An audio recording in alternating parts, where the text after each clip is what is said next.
အားလုံးပဲမင်္ဂလာပါဗျအခုဒီဗီဒီယိုလေးကတော့မရီလိုအားလုံးသိကြတယ်ဒီအမရဲ့ငွေတွေကိုသိန်းထောင်ကျော်အလိန်ခံရတယ်အခိုးခံရတယ်လို့ပြောရမှာပေါ့ဗျာနော်အခိုးခံရတဲ့ဖြစ်စဉ်လေးပါကျွန်တော်တို့ online shop လုပ်နေသူတွေစီးပွားရေးလုပ်နေသူတွေဒီဗီဒီယိုကိုကြည့်ထားတဲ့ဗီဒီယိုလေးမို့ကျွန်တော်တင်ပေးရခြင်းဖြစ်ပါတယ်ဖြစ်စဉ်အစားအသောက်ကိုကာယကံရှင်ကိုယ်တိုင်ပြောထားပါတယ်ဗျနားထောင်ကြည့်လိုက်ရအောင်ပါဒီနေ့ဖြစ်တဲ့ဟာကအမှန်တိုင်းပြောတယ်ဆိုရင်တော့ဒါဒီနေ့ကိုလက်ပူးလက်ကျ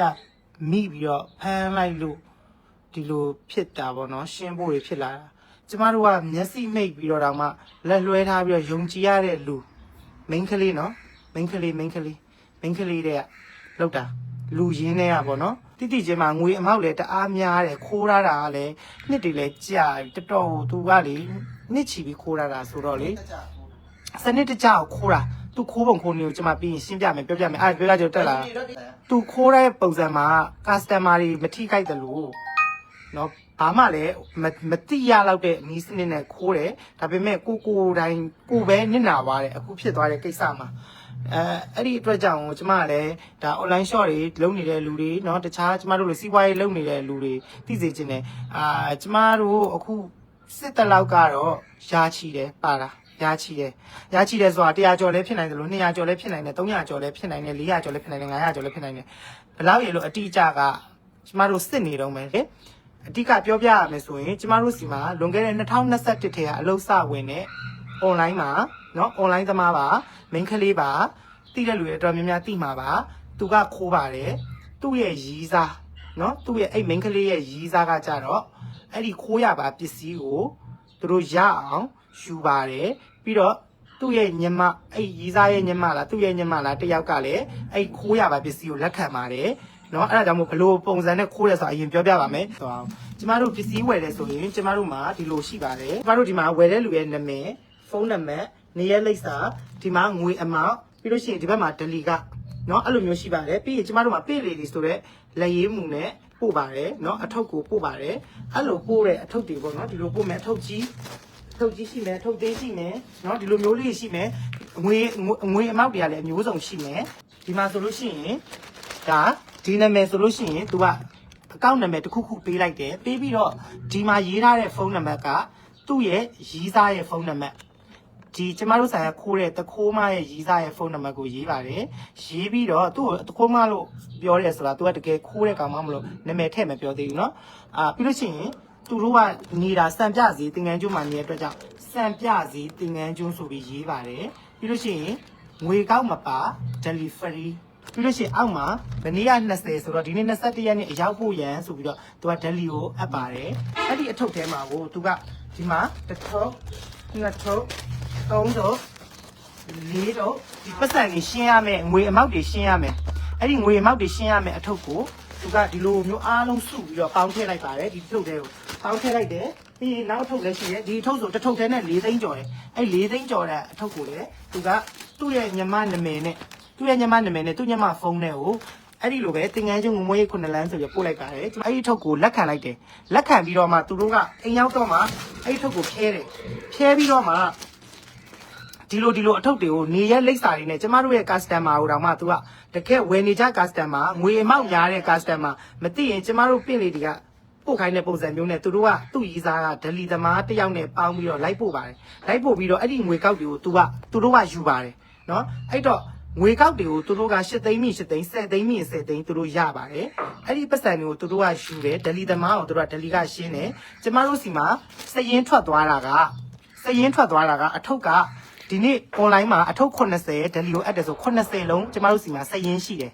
အထုပ်ကမလျော့ဘူးဒလီစီကိုလည်းဒီအထုပ်တွေကပါသွားတယ်ကျမတို့ရဲ့ customer တွေစီကိုလည်းပစ္စည်းတွေကအကုန်လုံးကရောက်တယ်အဲ့တော့ကျမတို့ကမရိပ်မိဘူးလုံးဝ error မရှိဘူးသူခိုးတဲ့ပုံက error မရှိဘူး complaint မရှိဘူးလုံးဝခိုးတာကို system ညှစ်ပြီးခိုးတာအရန်ကိုနှစ်ရှည်စီမံကိန်းဝယ်သူကလည်းပစ္စည်းရောက်တယ်အဆင်ပြေတယ်သူစီပစ္စည်းရောက်လာတယ်ဝယ်တဲ့ပစ္စည်းရောက်လာတယ်နော်ဝယ်တဲ့ပစ္စည်းဝယ်သူကလည်းရတယ် online ဟာတွေကလည်းရတယ်နော် online deli သမားတွေကလည်းအထုတ်ရတယ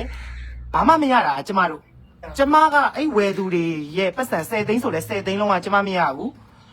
နော်8သိန်းဆိုလဲ8သိန်းကျမမရဘူးပြီးတော့သူ့ရဲ့ deli အပ်တဲ့စာအုပ်ကိုလှန်ကြည့်လိုက်တဲ့အချိန်မှာ20ရက်နေ့မှာလဲခိုးတယ်ခိုးရှေ့မှာလဲခိုးတယ်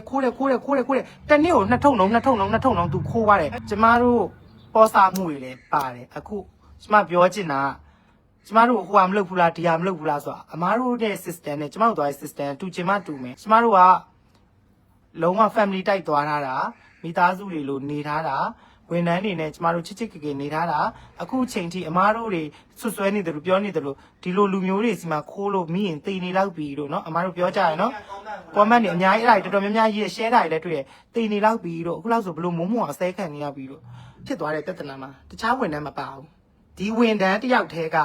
ဒီဝန်ထမ်းကျမတို့ရဲ့အရန်ယုံကြည်ရတဲ့ဝန်ထမ်းအခုဆိုအဲ့လောက်ပြောနေအမားတို့နားလဲလိုက်တော့ကျမတို့မောင်နှမလိုရင်းနှီးရတဲ့လူယုံကျမတို့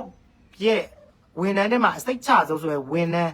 အဲ့လိုမျိုးလူကယုံကြည်မှုအလွဲသုံးစားလုပ်ပြီးနောက်ကျောဓာတ်နဲ့ထိုးရတာကျမအဲ့ကြောင့်ရှိရှိဝေးတွေမရှင်းဘူးသူကနေမှတစ်စင်သူ့ရဲ့ရီးစားကဒီဟာကိုအားပေးအားမြောက်လုပ်တယ်ကြံရပါเนาะကြံရပါပြီးရင်သူတို့ရဲ့ညမကြံရပါเนาะအဲ့လိုမျိုးတွေလုပ်ထားတယ်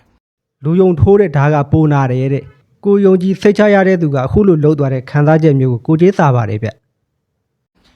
အဲ့လိုမျိုးတွေလှုပ်ထားတဲ့အတွက်ကြောင့်ကျမတခြားဝန်ထမ်းတွေကိုလည်း